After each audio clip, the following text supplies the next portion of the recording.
इन सब के लिए जिम्मेदार कौन है? वो लोग जो जिम्मेदार हैं उन पर एक्शन होना चाहिए, क्योंकि ऐसा नहीं हो सकता कि लोगों को सामने करके इस जंग को लड़ लिया जाए। इसीलिए मैं बता रही हूं आपको क्या अब हो रहा है, क्योंकि फिलिस्तीन के लिए इस वक्त चुनौतियां कम नहीं है। कहा जा रहा है जो इस्लामिक जिहाद है उसने ये हमला किया है, सीधे उसके ऊपर ये आरोप लगाया जा रहा है। जो कहां से ऑपरेट करता है? गाजा से ऑपरेट करता है। इजराइल पर आरोप लगाने की कोशिश हालांकि की गई थी, लेकिन इस बीच ये तमाम जानकारियां निकल के आती है। इजराइल की ओर दागे गए कई रॉकेट्स, जिसका सबूत आज इजराइल ने खुद दिया। आईडीएफ ने इसका सबूत दिया था कि कैसे रॉकेट दागे गए थे इजराइल की तरफ, लेकिन वो खुद जाकर के कैसे मिस फायर होते और अस्पताल के ऊपर गिर पड़ते।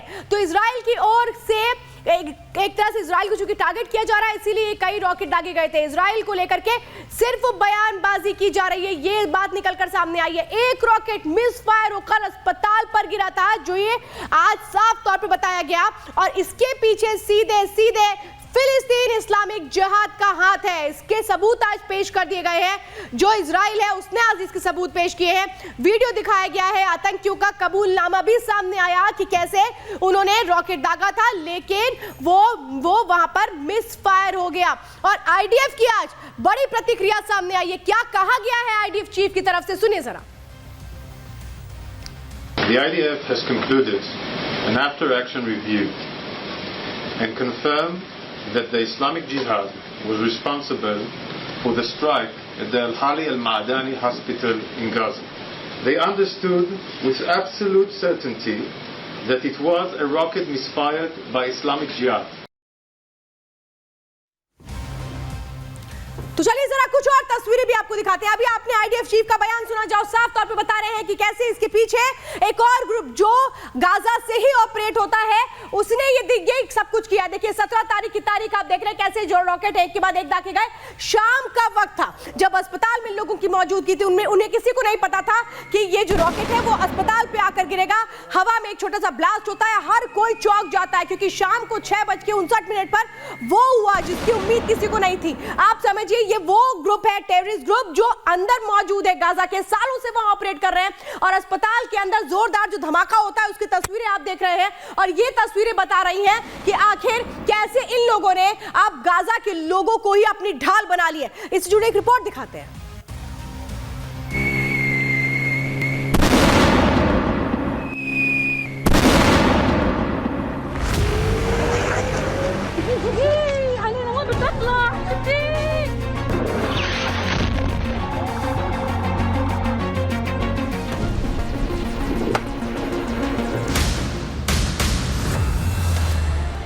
ये वो लोग हैं जो अस्पताल में इलाज के लिए आए थे, अपने अपनों के, लेकिन इन्हें क्या पता था कि सेंट्रल गाजा में मौजूद ये अल अहली अरब अस्पताल उनके लिए काल साबित होगा।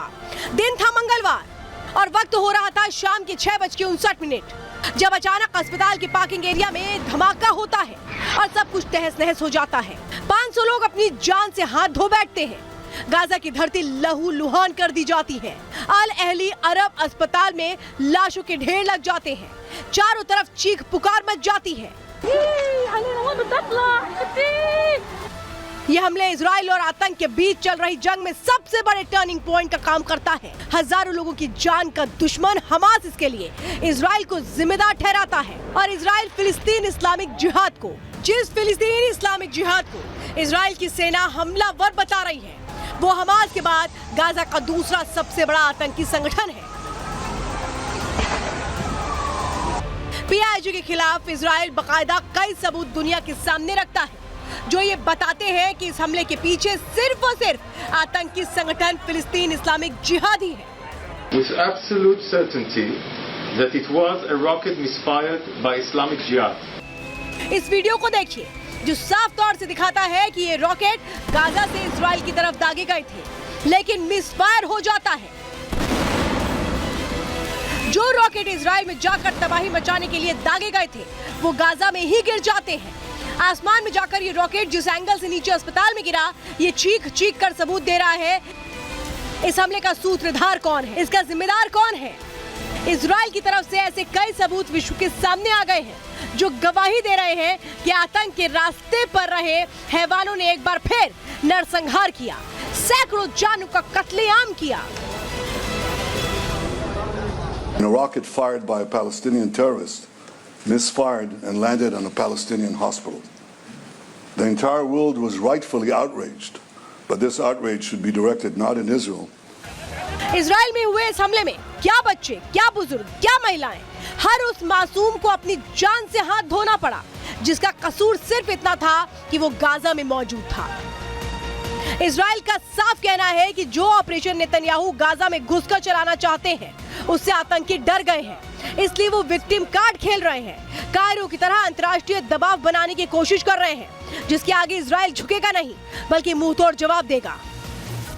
Al Ahli Hospital was hit by a rocket of the Palestinian Islamic Jihad. They tried to hit our children, but on the way hit their own children. We have clear-cut evidence that it was a Palestinian Islamic Jihad rocket. The Palestinian terrorists and their allies immediately take out the victim card. After cowardly murdering, abducting, and abusing defenseless Israeli citizens, they are trying to create international pressure to prevent us from taking action. But nothing will prevent us from making sure that these murderers will not be able to repeat their atrocities. Come out of the tunnels and fight us.